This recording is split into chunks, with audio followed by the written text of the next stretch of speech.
আপনি একটা হাদিস বলেছেন যে বিয়ে করলে অর্ধেক দিন পূরণ করে।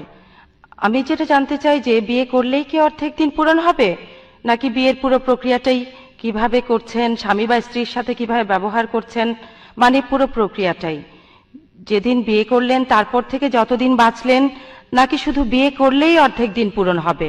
বোন, আপনি ধন্যবাদ। খুব সুন্দর প্রশ্ন করেছেন। একটা হাদিসের কথা বললেন যে বিয়ে করলে অর্ধেক দিন পূরণ হয়। এখানে কি বিয়ে করলে অর্ধেক দিন পূরণ হবে নাকি পুরো প্রক্রিয়াটাই ধরতে হবে?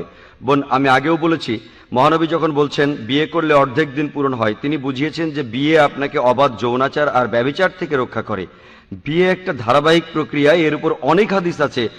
আমাদের প্রিয় নবী বলেছেন, যখন বিয়ে করবে তুমি সাধারণত 4টা বিষয় দেখবে: সম্পদ, সৌন্দর্য, আভিজাত্য আর সদ্গুণ।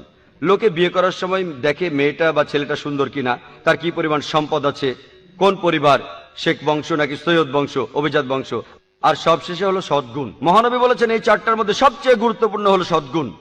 তাই আপনি যখন বিয়ে করতে যাবেন সবকিছু দেখতে হবে। আপনি একজন গুণী স্ত্রী বা গুণী স্বামী খুঁজবেন, কিভাবে বিয়ে করবেন। আমাদের প্রিয় নবী বলেছেন সবচেয়ে শ্রেষ্ঠ বিয়ে হলো যেখানে কম খরচ করা হয়।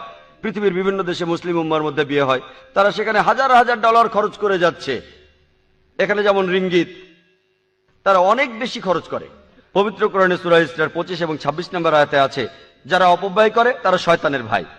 তাই জীবনসঙ্গী বেছে নেওয়া, কিভাবে বিয়ে করতে হবে সাধারণভাবে, সুন্নাহ মেনে, এইসবই।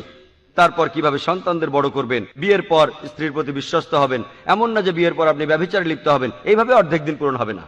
মহানবী বলেছেন তোমাদের মধ্যে সেই ব্যক্তি সর্বোত্তম যে তার স্ত্রীর কাছে ভালো। কিভাবে স্ত্রীর সাথে ব্যবহার করবেন, পবিত্র কোরআনে সূরা আল-নিসার 19 নম্বর আয়াতে আছে, তাহার সহিত সৎভাবে জীবনযাপন করিবে যদিও তাকে অপছন্দ করো।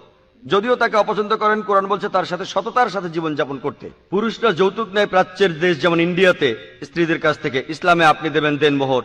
বিয়ে করলে আপনাকে একজন ভালো স্বামী হতে হবে, বিয়ের পর সন্তান সন্ততি হলে হতে হবে একজন ভালো মা বা ভালো বাবা। এই যাবতীয় ব্যাপারগুলি যাদের সাথে বিয়ের সম্পর্ক আছে, যদি আপনি এই সব কিছু পূরণ করেন তাহলে আপনার দিনের অর্ধেক পূরণ হবে।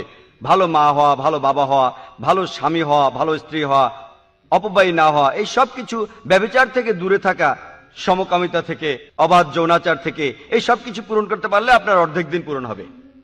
সেই জন্য আমাদের প্রিয় নবী বলেছেন বিয়ে করলে অর্ধেক দিন পূরণ হয়। অর্থাৎ বিয়ে করে যদি ইসলামের সব নিয়মগুলো মেনে চলেন, ইনশাআল্লাহ আপনার অর্ধেক দিন পূরণ হবে। আশা করি উত্তরটা